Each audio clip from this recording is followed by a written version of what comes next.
Muy buenas tardes, hermanos, bendiciones una vez más. Vamos a leer el primer capítulo de Segunda de Timoteo, 1 al 10. Si usted quiere acompañarnos, vamos a tratar solamente 10 versículos de este capítulo, que es muy bueno y tiene muchas referencias, así que si usted tiene bien afilados los dedos, vamos a pasear un poco en lo que es la lectura de la Biblia. Segunda de Timoteo 1, del 1 al 10.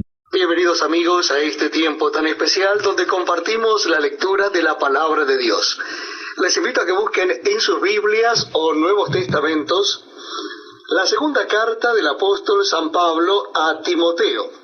Segunda carta del apóstol San Pablo a Timoteo, vamos a leer desde el versículo primero. Segunda Timoteo capítulo 1. Dice así la palabra de Dios. Pablo, apóstol de Jesucristo por la voluntad de Dios, según la promesa de la vida que es en Cristo Jesús, a Timoteo, amado hijo, gracia, misericordia y paz de Dios Padre y de Jesucristo nuestro Señor. Doy gracias a Dios, al cual sirvo desde mis mayores con limpia conciencia, de que sin cesar me acuerdo de ti en mis oraciones noche y día, deseando verte al acordarme de tus lágrimas para llenarme de gozo, trayendo a la memoria la fe no fingida que hay en ti, la cual habitó primero en tu abuela Loida y en tu madre Eunice, y estoy seguro que en ti también. Por lo cual te aconsejo que avives el fuego del don de Dios que está en ti por la imposición de mis manos. Porque no nos ha dado Dios espíritu de cobardía, sino de poder, de amor y de dominio propio. Por tanto, no te avergüences de dar testimonio de nuestro Señor, ni de mí, preso suyo, sino participa de las aflicciones por el Evangelio según el poder de Dios, quien nos salvó y llamó con llamamiento santo, no conforme a nuestras obras, sino según el propósito suyo y la gracia que nos fue dada en Cristo Jesús antes de los tiempos de los siglos, pero que ahora ha sido manifestada por la aparición de nuestro Salvador Jesucristo, el cual quitó la muerte y sacó a luz la vida y la inmortalidad por el Evangelio. Hemos escuchado 2 Timoteo 1 del 1 al 10. Antes de comenzar, vamos a pedir a nuestro hermano y amigo Pastor Gustavo para que pueda orar, así comenzamos el desarrollo. Muy bien, amados hermanos, Dios les bendiga. Oremos al Señor. Padre Santo, gracias. Te damos en el nombre bendito de Jesucristo por el privilegio que tenemos esta noche de estudiar tu bendita palabra. Que tu Santo Espíritu nos ministre a través del estudio que tu siervo ha de traer. Por los méritos de Cristo en la cruz. Amén. Amén. Muchas gracias. Ahora, estudios bíblicos con el pastor Daniel Batista. Una vez más, bienvenidos todos, bendiciones. Estamos viendo segunda de Timoteo, versículo 1 al 10 del primer capítulo. Y dice, primer versículo, Pablo, apóstol de Jesucristo por la voluntad de Dios, según la promesa de la vida que es en Cristo Jesús. Una vez más se presenta como en todas las demás cartas del apóstol Pablo. El apóstol tenía un cometido en los proyectos de Dios. El Señor le dijo a Ananías, ve porque instrumento escogido me es este, para llevar mi nombre en presencia de los gentiles, de reyes, de los hijos de Israel, porque yo le mostraré cuánto le es necesario padecer por mi nombre. Hemos extraído este versículo de capítulo 9, versos 15 y 16 de Hechos. Todo lo que hacía el apóstol Pablo era dirigido por la voluntad inmediata de Dios, no por solo pretexto de él. Esto nos da la pauta de que nuestras vidas, los cristianos, deben ser dirigidas por Dios y de su voluntad, donde nuestro yo y nuestra naturaleza humana y pecadora debe de desaparecer, negarnos a nosotros mismos cada día, porque en Cristo está la vida eterna. La vida humana es perecedera. Reitero, en Cristo tenemos vida eterna. La vida humana es perecedera. Según los comentaristas, por información de arqueólogos y geográficos, en los lugares que estaba preso el apóstol Pablo, era una fría mazmorra en un subterráneo, o sea, debajo del nivel del suelo, de 4 paredes de piedras, sin ventanas y con agujeros en el techo, donde se bajaba la comida. Era una celda fría para los tiempos de invierno y muy precarias. El apóstol escribió y poco después fue ejecutado en Roma por orden de Nerón. No solo tenemos la última carta del apóstol, sino que hay una emergencia de proclamar a Cristo como testimonio en su fin de su vida carnal para los hombres. Verso 2. A Timoteo, amado hijo. Pablo el apóstol pensó en su familia espiritual, en Timoteo, en Bernabé, en Marcos, en su amigo y médico, doctor Lucas, quien lo visitaba cuando era posible, según resumen de algunos comentaristas históricos. El apóstol recordaba la trayectoria que realizó cuando miraba hacia atrás, con las manos generosas, misericordiosas y soberanas de Dios, donde en sus 3 viajes misioneros pisó, abrazó y habló conforme con solo ánimos y enseñar y pregonar. Trabajó en hacer tiendas para mantenerse y dando ejemplos de obrero fiel en Cristo. Y aún encarcelado, a últimos suspiros dando a Cristo a lo que le custodiaban. Sigue diciendo el verso 2, gracias, misericordia y paz de Dios Padre y de Jesucristo nuestro Señor. ¿Has notado alguna vez esta cosa acerca de los ministros cristianos que necesitan aún más misericordia que otras personas, dice Spurgeon? Aunque todo el mundo necesita misericordia, los ministerios o los ministros la necesitan más que cualquier otra persona, y así es como nosotros las necesitamos, porque si no somos fieles, seremos mayores pecadores, incluso que nuestros oyentes. Y se necesita mucha gracia para que siempre seamos fieles, y se requiere mucha misericordia para cubrir nuestra definición. Así que tomaré estas 3 cosas, dice Spurgeon, para sí mismo: gracias, misericordia y paz. ¿Puedes tener las 2? Gracia y paz. Pero yo necesito misericordia más que cualquiera de ustedes, así que la tomo de la mano amorosa de mi Señor y confiaré y no tendré miedo a pesar de todas mis deficiencias, debilidades, errores, equivocaciones en el curso de todos mis ministerios, dice Spurgeon, analizando el verso 2. Ahora veamos el verso 3, del 3 hasta el 4. Doy gracias a Dios, al cual sirvo desde mis mayores con limpia conciencia de que sin cesar me acuerdo de ti en mis oraciones, noches y día, y deseando verte al acordarme de tus lágrimas para llenarme de gozo. En la lista del apóstol Pablo estaba Timoteo para esa oración que frecuentaba hacer en diferentes horas y sin un límite de forma de hacerlo, de día y de noche. Podríamos decir, al acordarme de tus lágrimas. Refiere el apóstol, y no lo decía porque le faltaba hombría a Timoteo, sino sabía que muy pronto su amigo y su padre político iba a ser ejecutado, y no lo ha podido despedir. Ese era el sentir de Timoteo, y el apóstol Pablo lo expresa en estos versículos que hemos leído. Lo decía como el padre que ama a su hijo y desea verle, darle un abrazo y despedirse, aunque lo estaba haciendo desde estas cartas. El apóstol le recuerda diciendo, trayendo a la memoria la fe no fingida que hay en ti, lo cual habitó primero en tu abuela Loida y en tu madre Eunice, y estoy seguro que en ti también. El apóstol tuvo en su primer viaje misionero en la ciudad de Listra, y leemos Hechos 14, 16, 20.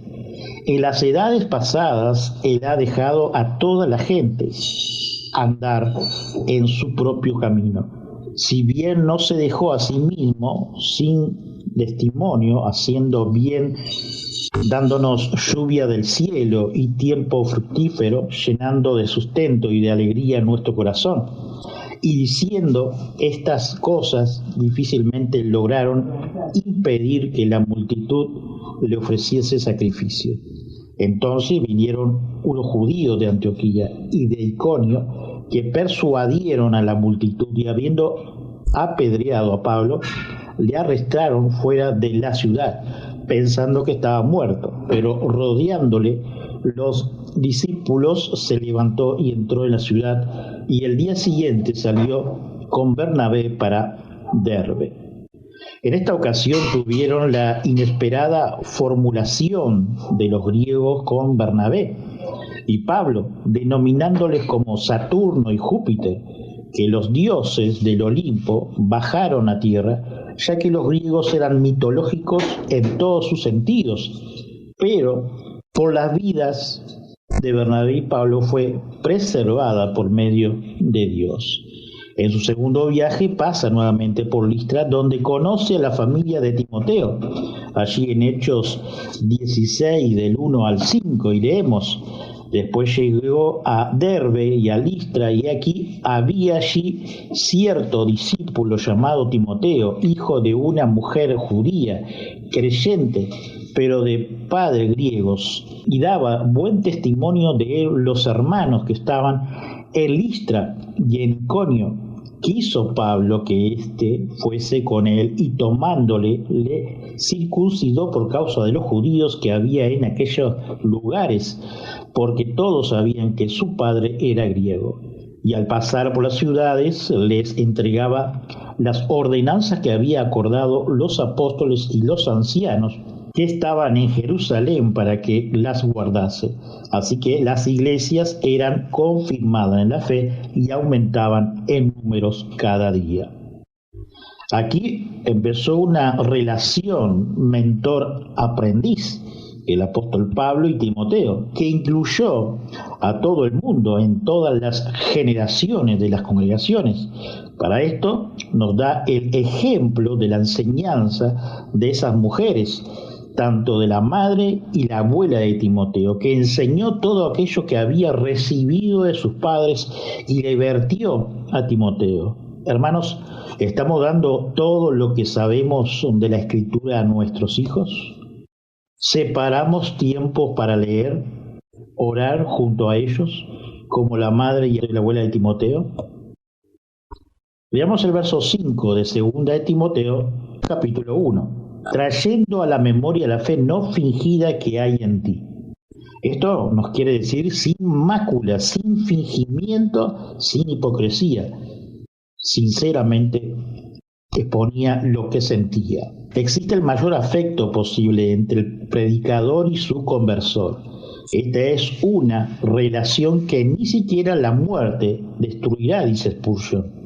No se casan ni se dan en casamiento en el reino de los cielos, pero esta paternidad y esta filiación perdurará para siempre. No es poco sorprendente que cuando el apóstol Pablo escribe a la iglesia, generalmente les desea gracia y paz, pero cuando le escribe a un ministro, generalmente ora pidiendo gracia, misericordia y paz, como si necesitáramos más misericordia que otros cristianos, teniendo una obra tan grande que hacer, y hacer en un pecado tan grande si somos fieles en ella. Bien podemos pedir que el Dios de misericordia nos muestre una misericordia especial.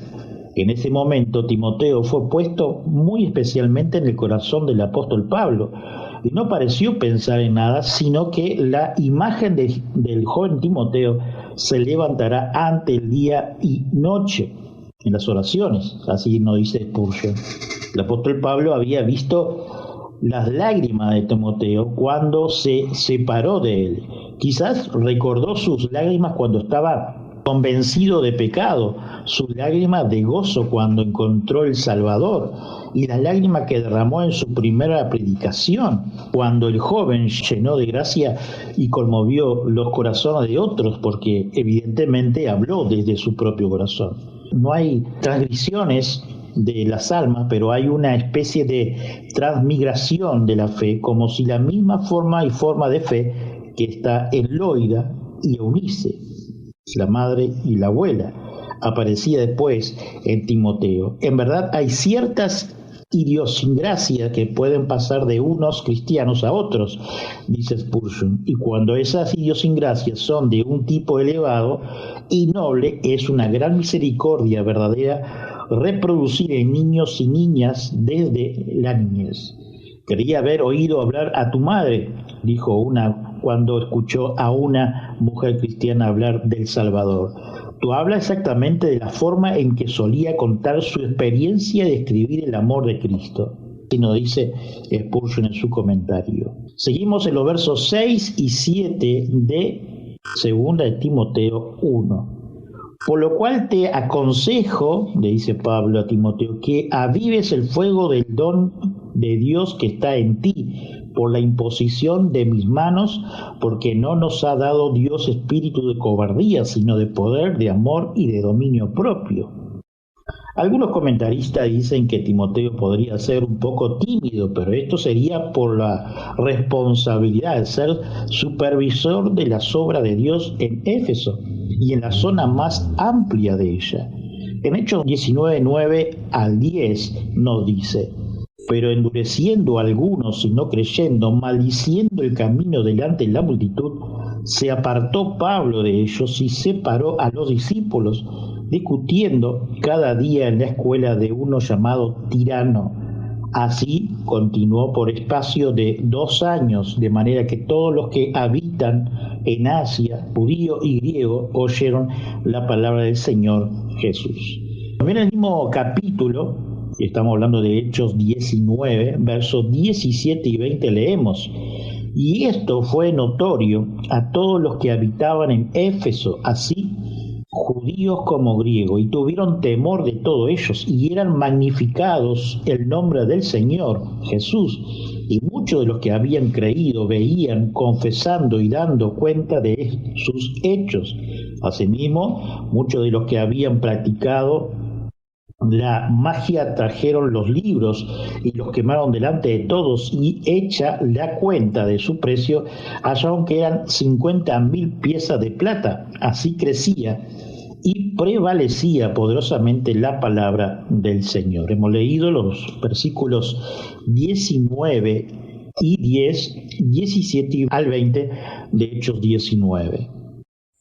Los dones a través de nosotros obran no como robots. Los dones en los hombres y mujeres por medio de la voluntad y soberanía de Dios, en su propósito para la que la comunidad de la iglesia, de la congregación, se fortalezca en Cristo. Solamente esto quería decir el apóstol Pablo a referirse a Timoteo.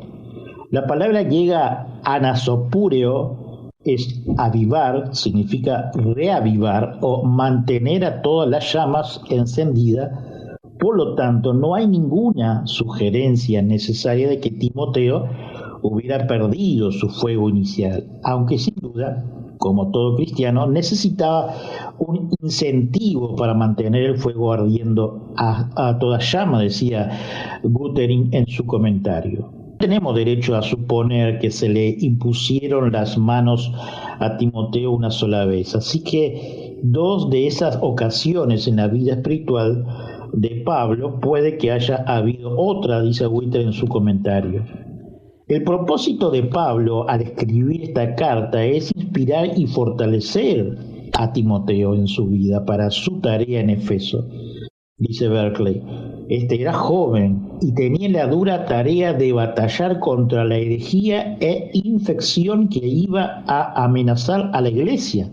Así que para mantener bien alto su coraje y a tope su esfuerzo, el apóstol Pablo le recuerda a Timoteo ciertos casos. Primero, le recuerda su propia confianza en él. No hay mayor inspiración que la de sentir que alguien cree en nosotros. Una llamada al honor es siempre más efectiva que una amenaza de castigo, dice Berkeley. Disculpen. El temor, además de mal a lo que nos ama, es una cosa de purificación. En el punto 2 le recuerda su tradición familiar. Timoteo había recibido una buena herencia y si vallaba no mancharía solo su propio nombre, sino reducía el honor del nombre de su familia también. Unos buenos padres deben ocupar un puesto muy alto entre los dones más grandes que uno puede haber recibido. Que le dé gracia a Dios por ello y nunca les traiga deshonra, dice Berkeley en su comentario.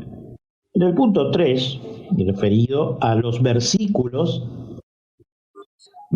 que hemos leído nos dice el punto 3, la recuerdo que fue separado para una responsabilidad y el don que fue conferido para ese fin. Una vez que un hombre entra al servicio de cualquiera asociación de una gran tradición, lo que hace no le ha afectado solo a él, ni lo ha solamente a él, dependiendo de su propia fuerza. Está la fuerza de una tradición de lo que puede recibir inspiración y el honor de una tradición que debe conservar. Eso es especialmente cierto en el caso de la Iglesia. El que la sirve tiene su honor en su mano. El que la sirve es fortalecido por la conciencia de la comunión de todos los santos. Cuarto, le recuerda la cualidad que debe caracterizar al maestro cristiano, de la que Pablo, el apóstol, especificaba en 4 puntos, dice Berkeley. Primero, estaba el coraje. No era el miedo severo, sino el coraje, lo que el servicio cristiano le infundiría a un hombre. Siempre requiere coraje ser cristiano, y ese coraje viene de la continuación de conciencia de la presencia de Cristo. Segundo, estaba el poder. Es un verdadero cristiano, estaba el poder para enfrentarse, el poder para asumir las tareas demoledoras, el poder para mantener firme frente a la situación imprevista y terrible, el poder para retener la fe frente al dolor del alma y de la desilusión agotadora. El cristiano es característicamente la persona que puede superar el límite máximo de resistencia y de paciencia, nos dice Berkeley. En el punto 3 está el amor. En el caso de Timoteo, este era el amor a los hermanos, a la congregación del pueblo de Cristo, sobre lo que había recibido la encomienda. Es precisamente ese amor el que le da al pastor cristiano las otras cualidades. Debe amar a su pueblo tanto que ninguna molestia resulte demasiado dura de soportar, por ello ni ninguna situación suficientemente amenazadora para desafiarse. Ninguna persona debería entrar en una del ministerio de la Iglesia a menos que tenga el amor de Cristo en su corazón. Cuarto, estaba la autodisciplina. La palabra original es sofronismo, una de las grandes palabras griegas intraducibles, dice Berkeley. Alguien le ha definido como la sensatez de la santidad. Es Cristo el único que nos puede dar ese dominio propio que nos mantendrá libres tanto de ser arrebatados como de salir huyendo. Ninguna persona puede nunca decir a otro a menos que se haya dominado a sí mismo. Sofronismo es este dominio propio que Dios da de que hacer una persona capaz de dirigir a otra, porque ella misma es antes de nada sierva de Cristo y dueña de sí misma, nos dice Berkeley.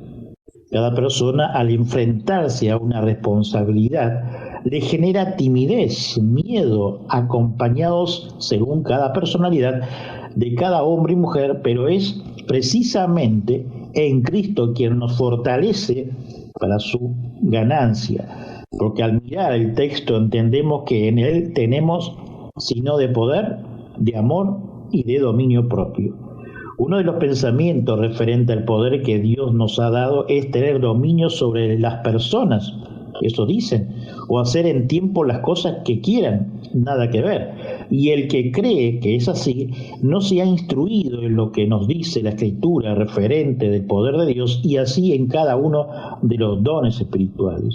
Como ejemplo tenemos a Cristo mismo, el día que le pidió a su Padre que le sacara la responsabilidad de su muerte, sacrificio, sepultura, por llevar la carga de pecado de toda la humanidad.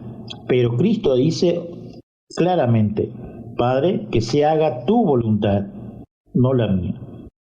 Juan 13, del 1 al 11 leemos: antes de la fiesta de la Pascua, sabiendo Jesús que su hora había llegado para que pasase de este mundo al Padre, como había amado a los suyos que estaban en el mundo, los amó hasta el fin. Y cuando cenaban, como el diablo ya había puesto en el corazón de Judas Iscariote, hijo de Simón, que le entregase, sabía Jesús que el Padre le había dado todas las cosas en las manos, que había salido de Dios y a Dios iba. Se levantó de la cena y se quitó su manto y tomando su toalla se la ciñó. Luego puso agua en su lebrillo y comenzó a lavar los pies de los discípulos y a enjuagarlo con la toalla con que estaba ceñido. Entonces vino Simón Pedro y Pedro le dijo: Señor, ¿tú me lavas los pies? Respondió Jesús y le dijo: lo que yo hago tú no lo comprenderás ahora, mas lo entenderás después. Pedro le dijo: no me laves los pies jamás. Jesús respondió: si no te lavaré, no tendrás parte conmigo. Le dijo Simón Pedro: Señor, no solo mis pies, sino también las manos, la cabeza. Jesús le dijo: el que está lavado no necesita sino lavarse los pies, pues está todo limpio y vosotros limpios estáis. Aunque no todos, porque sabéis quién le iba a entregar. Por eso dijo: no estáis limpios todos. Hemos leído Juan 13 del 1 al 11. El fuego necesita ser revuelto de vez en cuando. Es probable que se extinga si no se agita, dice Spurgeon. Timoteo, nunca te avergüences del Evangelio de Cristo y nunca te avergüences de apóstol Pablo cuando se encarceló por causa del Evangelio. Pero pido participar no solo del Evangelio y del poder del mismo, sino también de la aflicción que viene por causa de él, porque este es uno de los más altos honores que nos pueden otorgar, que podamos sufrir con Dios Santo por la verdad. El apóstol Pablo en el capítulo 3 le dice a Timoteo del peligro de su tiempo: revuelva sus dones como un fuego, no se quemarás ni revuelva. Y de vez en cuando, dice Purgeon, es bueno que nuestro corazón se despierte, se avive, se lleve a una mayor diligencia. Debemos intentar hacer esto. Quizás hay algunos amigos queridos aquí que tienen una gran cantidad de dones latentes, facultades durmientes. Revuelvan el don que hay en ti. Ni el apóstol Pablo ni Timoteo tenía un espíritu cobarde, ninguno de ellos tenía miedo. Dios le había enseñado su verdad y ellos mantuvieron desafíos de opiniones muy buenas que se avergonzaban la gente del apóstol Pablo. Oh sí, queridos hermanos, dice Spurgeon, el apóstol Pablo, debido a que fue perseguido, se encontró despreciado por algunas de las mismas personas que le debían el alma. Es la suerte de los que son fieles en Cristo encontrar incluso hombres buenos que a veces se vuelven contra ellos. Pero, ¿qué hay de esos? Son responsables ante su maestro, no ante su compañero de servicio. Sin embargo, es difícil cuando alguien se avergüenza de ti, dice Spurgeon varias veces, aunque sabe que has hecho lo correcto. No me sorprende que incluso le diga a Timoteo: no te avergüences pues del testimonio de nuestro Señor, ni de mí, su prisionero. Algunos de nosotros sabemos lo que es saber educado a estos que nos rodean, quienes fueron para nosotros los que Timoteo fue para el apóstol Pablo, quienes se han avergonzado de nosotros y del testimonio de nuestro Señor, dice Spurgeon. El verso 8, por tanto, este inicio es para conectar la frase anterior del texto donde el apóstol Pablo le habla a Timoteo referente de un espíritu de poder, amor, dominio propio, con valentía. Y sigue diciendo el texto, no te avergüences de dar testimonio de nuestro Señor, ni de mí, preso suyo, si no participa de las aflicciones por el Evangelio según el poder de Dios. El apóstol Pablo sabía que para muchos ser cristiano y pregonar las buenas nuevas de Cristo era locura para quienes no entendían. Timoteo no se avergonzaba del apóstol Pablo por estar en prisión y la invita a que comparta los sufrimientos, como leemos en Romanos 12, verso 15. Gozaos con los que se gozan, llorad con los que lloran. El poder de Dios siempre está ahí presente, pero no para eliminar las dificultades. Eso es la Escritura y la guía del Espíritu Santo para capacitarnos en no tropezar con la misma piedra y eliminar la futura consecuencia de nuestras acciones, ya que por ser pecadores innaturales. Querrás que el poder de Dios lo haga, dice Spurgeon, y ten cuidado de hacerlo. Participa plenamente en cualquier aflicción que el Evangelio traiga sobre los cristianos, según el poder de Dios. Así nos dice Berkeley. Ahora en los últimos versículos de 2 de Timoteo 1, verso 9 al 10, ¿quién nos salvó y llamó con llamamiento santo? No conforme a nuestras obras, sino según el propósito suyo y la gracia que nos fue dada en Cristo Jesús ante los tiempos de los siglos, pero que ahora ha sido manifestado por la aparición de nuestro Señor Jesucristo, el cual quitó la muerte y sacó a luz la vida y la inmortalidad por el Evangelio. El apóstol Pablo aquí nos lleva a reflexionar en que tanto él como el siervo no somos nosotros quien buscamos a Cristo, porque nuestra condición no es de hacerlo, sino de escondernos por el propio pecado, nuestra naturaleza. Recordemos el texto del principio de Génesis 3, 1 al 10, que dice, pero la serpiente era astuta más que todos los animales del campo que Jehová Dios había hecho, la cual dijo a la mujer, ¿con qué Dios os ha dicho no comáis de todos los árboles del huerto? Dice Génesis 3, capítulo 3. Y la mujer respondió a la serpiente, del fruto de los árboles del huerto podemos comer, pero del fruto del árbol que está en medio del huerto dijo Dios, no comeráis de él, ni le tocaréis para que no muráis. Entonces la serpiente dijo a la mujer, no moriréis. Sabéis de Dios que el día que comáis de él será abierto vuestros ojos y seréis como Dios, sabiendo el bien y el mal. Y vio la mujer que el árbol era bueno para comer y que era agradable a los ojos y árbol codiciable para alcanzar la sabiduría, y tomó de su fruto y comió y dio también a su marido, el cual comió así como ella. Entonces fueron abiertos los ojos de ambos y conocieron que estaban desnudos. Entonces cosieron hojas de higuera y se hicieron delantales. Hemos leído Génesis 3, 1, 10 como referencia al pecado. Los versos siguientes quiero resaltar que no somos nosotros quien buscamos a Dios, sino Él, y por el pecado nos escondemos. Y sigue diciendo el texto en el verso 8 del capítulo 3 de Génesis. Y oyeron la voz de Jehová Dios que se paseaba en el huerto al aire del día, y el hombre y su mujer se escondieron de la presencia de Jehová, diciendo, entre los árboles del huerto. Jehová Dios llamó al hombre y le dijo, ¿dónde estás tú? Y él respondió, oí tu voz en el huerto y tuve miedo porque estaba desnudo y me escondí. Ahora usted dirá, ¿cómo ahora él nunca busca y podemos oírle y aceptarlo?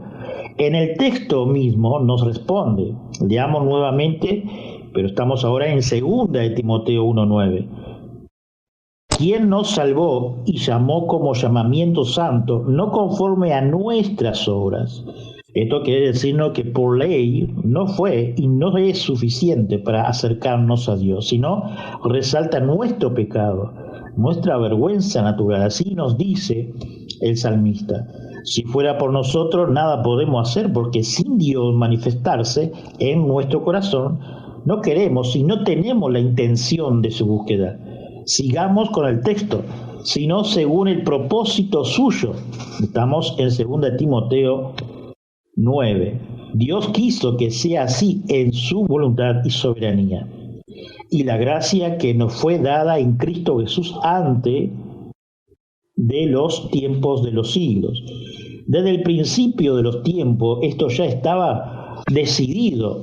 No es que se le chispoteó o se le escapó un problema en el Edén y tuvo que repararlo como sucede cuando se nos rompe un artículo en nuestro hogar. No, la Trinidad, Dios Padre, Jesús Hijo y el Espíritu Santo, ya sabían de antemano lo que iba a pasar y lo que pasaría con cada uno de nosotros, hoy, ahora y en el futuro. Él lo sabe y estamos seguros en su mano, estamos en paz solo en Cristo.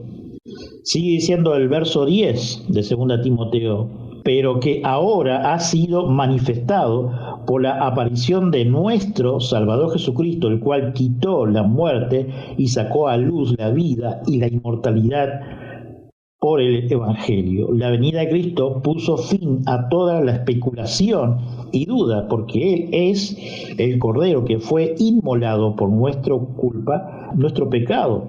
Cuando Dios nos mira, no ve a Gustavo, Tilia, Vicky o a Daniel, o a cada uno de nosotros presentes, ve a su Hijo amado, porque Cristo nos ha limpiado con su sangre, derramado en la cruz del Calvario por sus escogidos. Pablo sabía, el apóstol, que la gracia podía conservar su alma, pero creo aquí quiere decir que podría conservar su propio evangelio, dice Spurgeon. El apóstol Pablo lo había guardado, había mantenido la fe, pero ahora lo entregó en la mano del mayor, quien lo guardaría con todo el apóstol estuviera muerto y todo testigo fiel hubiera fallecido. Puede guardar lo que le he encomendado para ese día, dice Spurgeon. Es inevitable que la lealtad al Evangelio traiga problemas. Para Timoteo quería decir lealtad a un hombre que era considerado un criminal, porque cuando Pablo estaba escribiendo esta carta estaba preso en Roma, dice Berkeley en su comentario.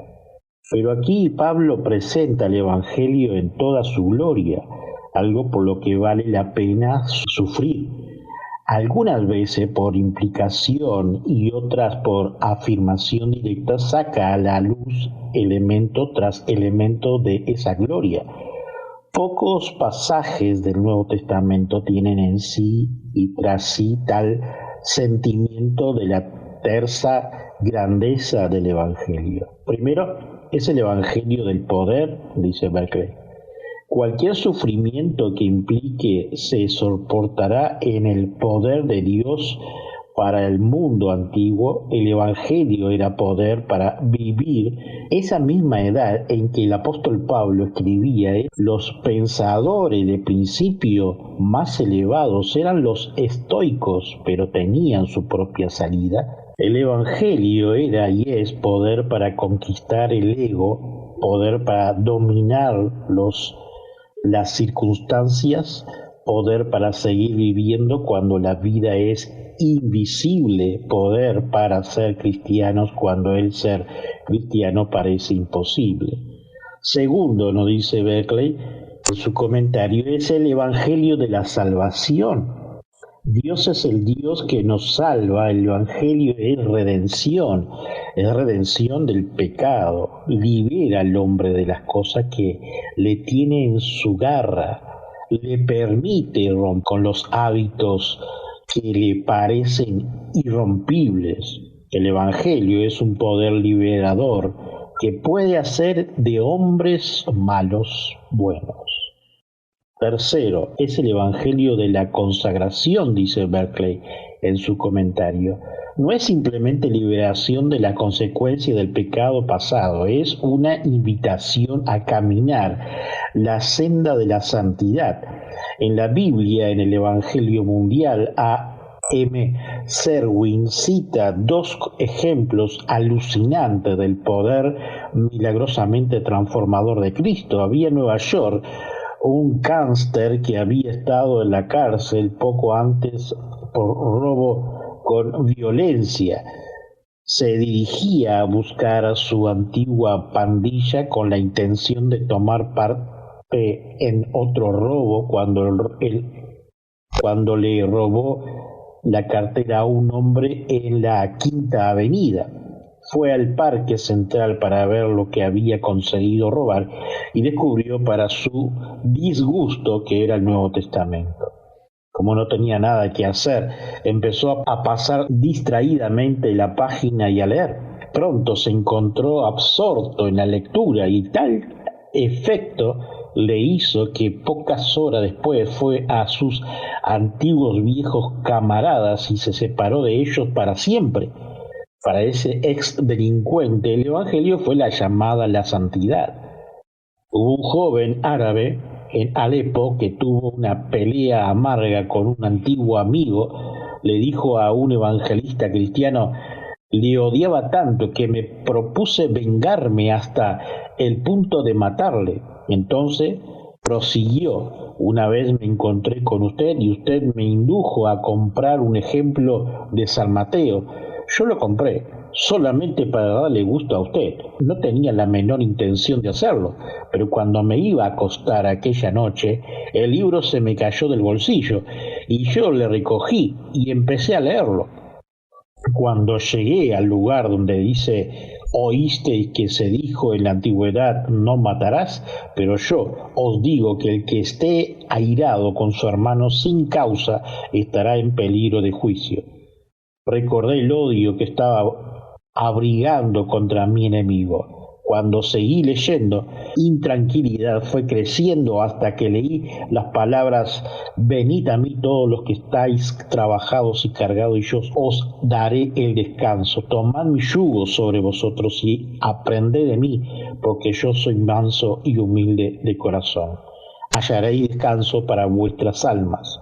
Entonces me sentí movido a clamar: Dios, ten misericordia de mí, pecador. El gozo y la paz llenaron mi corazón y desapareció el odio. Desde entonces soy una nueva persona y mi mayor delicia es leer la palabra de Dios. Fue el Evangelio lo que puso al expresidiario de Nueva York y al posible asesino en Alepo en el camino de la santidad. Es aquí donde falla mucho de nuestro cristianismo. No cambian las personas y por tanto no es real. El hombre que ha conocido el poder salvífico del Evangelio es un hombre cambiado en el trabajo, en el placer, en el hogar, en el carácter, dice Berkeley en su comentario. Debe de haber una diferencia esencial entre el cristiano y el que no lo es, porque el cristiano ha obedecido la llamada a caminar la senda de la santidad. Cuarto, es el Evangelio de la gracia, dice Berkeley. No es algo que hemos logrado, sino algo que hemos aceptado. Dios nos llamó para que fuéramos santos. Si tuviéramos que merecer el amor de Dios, nuestra situación sería desesperada e irremesible. El Evangelio es el don gratuito de Dios. Él no nos ama porque nosotros hayamos merecido su amor. Nos ama movido por la maravillosa generosidad de su corazón. Quinto, es el Evangelio del propósito eterno de Dios, dice Berkeley en su comentario. Está programado desde antes que empezara el tiempo. No debemos creer nunca que Dios fue antes ley estricta, que solo desde la vida y muerte de Jesús Él es amor perdonador.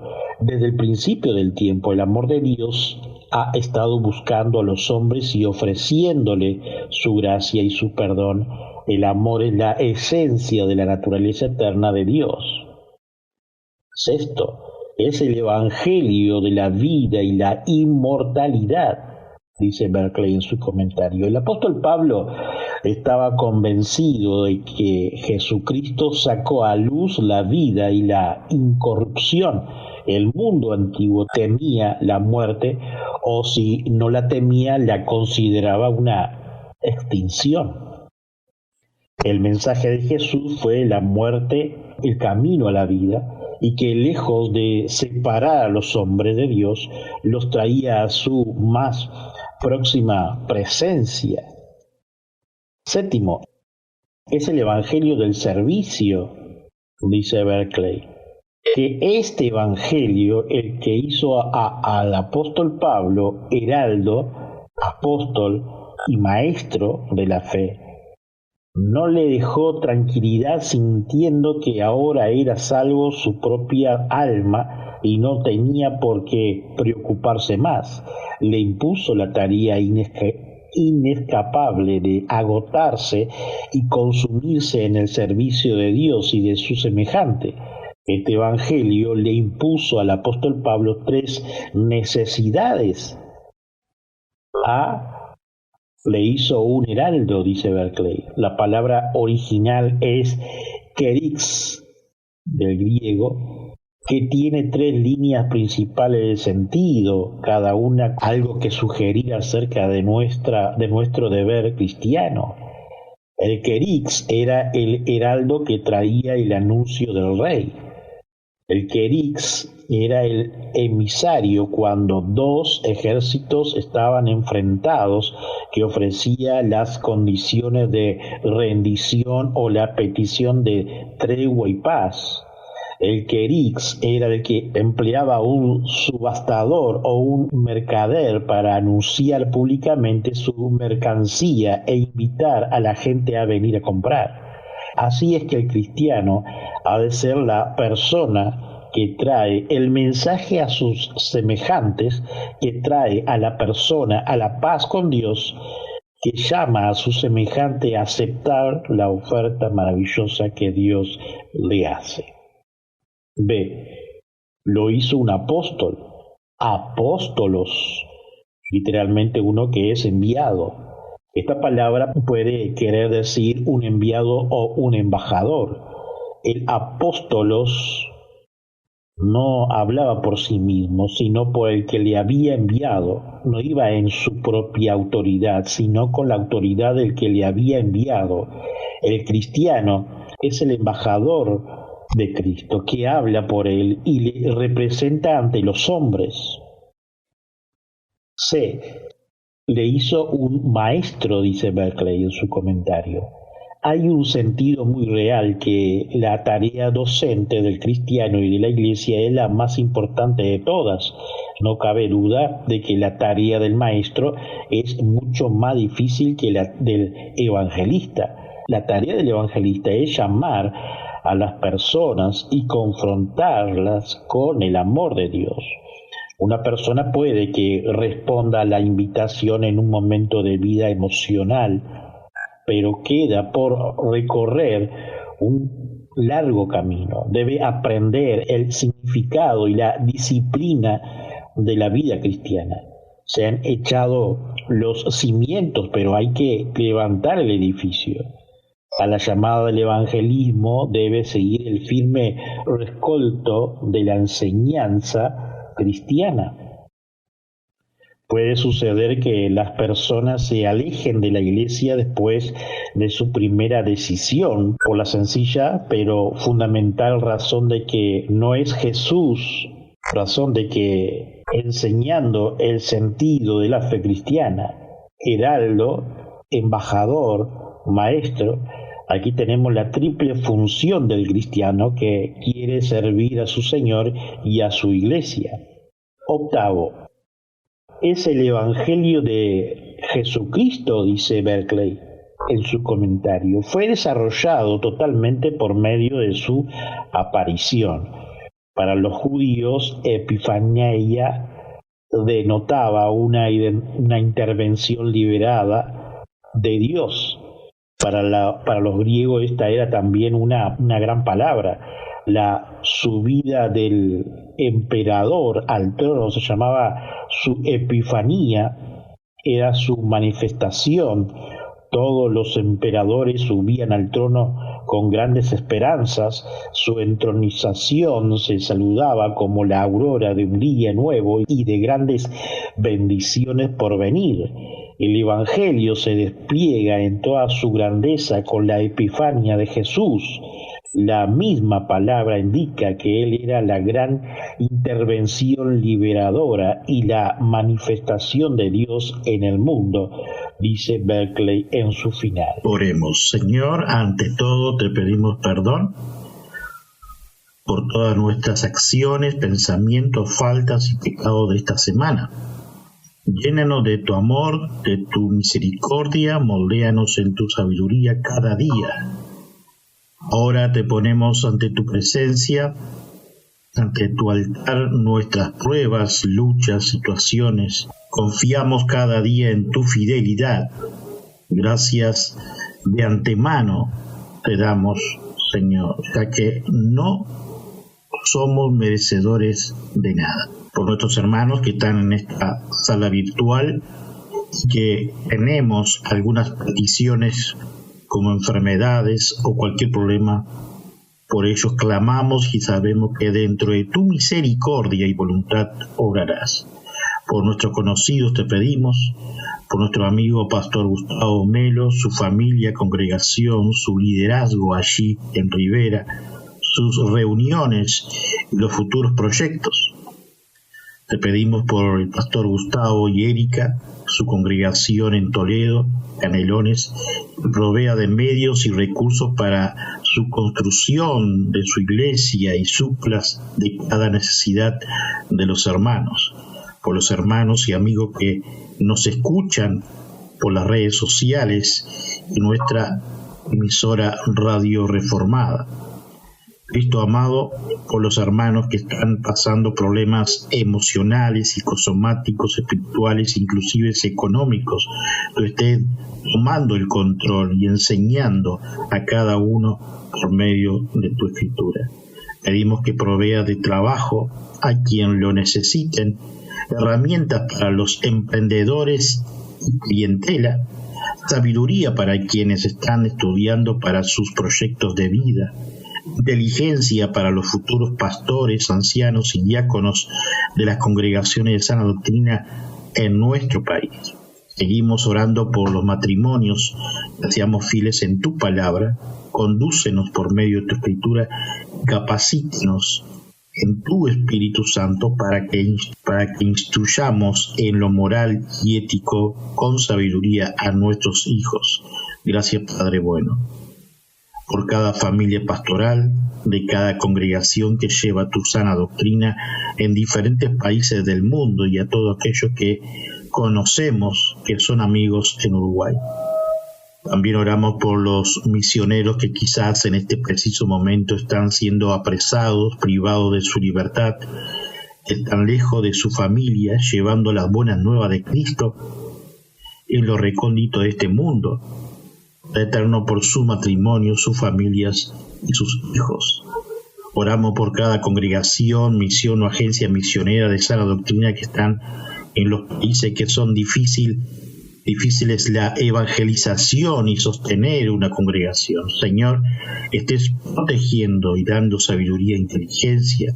Confiamos, Cristo, dicha protección. Te ponemos en tu presencia, Señor, a los gobiernos de cada país del mundo, presidente, vicepresidente, parlamentos, senadores, diputados, ministros y entes autónomos. Padre, te pedimos sabiduría por cada uno de los nombrados.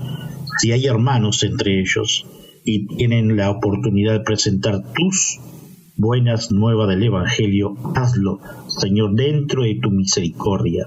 Gracias, Padre amado.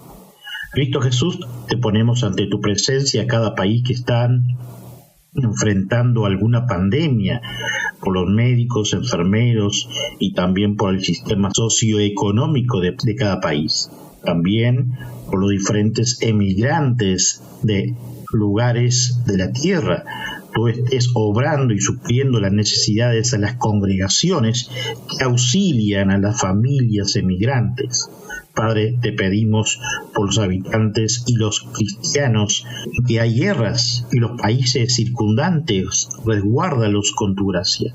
Tu palabra habla y dice, nación contra nación. Ya nos advertiste, aunque clamamos por tu misericordia y beneplácito. Señor amado, gracias. Pedimos, Padre amado, por los países que están padeciendo sequías en todo su territorio, con problemas hídricos como lo hay en África y otros países que hace decenas de años que lo padecen. Si está dentro de tu voluntad, manda lluvia. Clamamos, Señor amado, que apacigüe las tormentas, huracanes, las actividades volcánicas, incendios, tsunamis y terremotos en diferentes países que lo sufren. Oramos por los países del mundo que padecen hambruna. Pedimos tu compasión, Padre bueno, que suplas a las congregaciones. Gracias, Señor. Esto pedimos por los países que sufren guerrillas, guerras o ideologías y donde persiguen a nuestros hermanos de la fe, y que está tu iglesia proclamando. Muchas de ellas se reúnen bajo tierra, en lugares desérticos, cuevas y en secreto. Señor, que tú estés cubriendo con tu amor y misericordia, auxiliando a las congregaciones de recursos para las viudas, a los huérfanos y a las familias en la miseria, sin hogar y falta de todo. Señor, clamamos para que tú suplas. Sabemos que obrarás a favor. Pedimos por las editoriales Sociedad Bíblica Trinitaria, que están adecuando las escrituras a diferentes idiomas y etnias en el mundo. Proveas de recursos económicos y capacites a los misioneros voluntarios para traducir la escritura al lenguaje étnico para este fin. Gracias, Señor amado. Padre, te pedimos también por nuestra congregación, Iglesia Reformada del Uruguay. Clamamos por tu favor, Señor, por todas nuestras necesidades, por los estudios bíblicos de los viernes y las demás actividades que se realizarán por el MED en el futuro. Provea de medios económicos y que obres dentro de tu voluntad, soberanía y misericordia para solventar en los recursos varios. Primero, arreglar nuestro lugar físico, cubriendo todos los gastos. Segundo, la evangelización en puntos estratégicos de Montevideo y hacer misiones en nuestro interior profundo en el futuro. Tercero, abre puertas, accionar con calidad tu palabra, todo dentro de tu gracia, voluntad y soberanía. Resguárdanos y danos sabiduría e inteligencia con mi esposa para llegar con tus buenas nuevas a tus escogidos. Bendice a los actuales y futuros miembros y todos aquellos que nos oyen por nuestra Radio Reformada Uruguay. Concluimos, Padre, agradeciéndote por todas aquellas pruebas y que por tu misericordia nos sostienes como viendo al invisible, así nos dice el apóstol Pablo. Te damos gracias por tu palabra dictada, donde podemos estudiar, meditar y conocer más de ti, por la vida, por el trabajo, por la salud física y espiritual, por nuestros matrimonios, nuestros hijos, nietos, sobrinos, por nuestros amigos. Gracias por la congregación que pertenecemos y bendigas a cada líder, hermanos y amigos. A ti sea toda la gloria y la honra. Gracias, Señor amado. Gracias. Amén. Una vez más hemos llegado al final de un nuevo programa. Visítanos en iglesiareformadauy.net. Para más información, info@iglesiareformadauy.net o solo mensaje de texto por WhatsApp 0598 9359 48 43. Que hoy no sea un día más, sino un día de victoria en Cristo Jesús. Su servidor y amigo Pastor Daniel Batista.